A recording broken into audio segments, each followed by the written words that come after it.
Next is the radial nerve. Okay. So in the radial nerve, where does it arise from? We all know that the radial nerve comes from all the nerve roots. Okay. C5 to T1 nerve roots.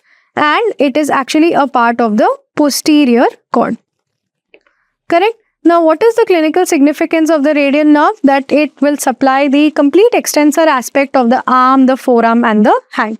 So, it goes from the humerus, from the spiral groove, it goes down to the back of the arm and this back of the forearm and the back of the hand for its supply.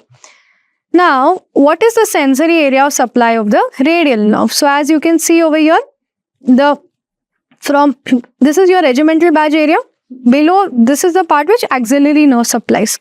So, below this, the entire part, okay, the entire part behind the arm, and then in the forearm, more towards the radial side, okay. This is all supplied by the radial nerve. So, sensations over this area is lost when I block my radial nerve. What are the nerves that supply in this area? Posterior cutaneous nerve of arm. So, it's your posterior cutaneous nerve of forearm. So, it supplies here. And then you have the lateral cutaneous nerve of the arm. So, that will supply this area. And the superficial branch of the radial nerve. So, all of these are supplied by the radial nerve. Except, can you see the tips of these two fingers? The first, that is the thumb and the index finger.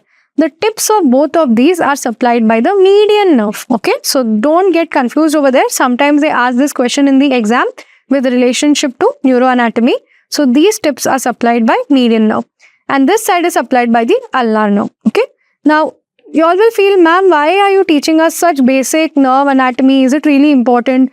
What I am trying to teach you in this topic is how to correlate your nerve anatomy with anesthesia. Okay. And what is important? So, you need to know as an anesthetist, what is the part you need to know about the nerve? No one is going to ask you what is the entire course of the radial nerve or what are all the muscles supplied by the radial nerve.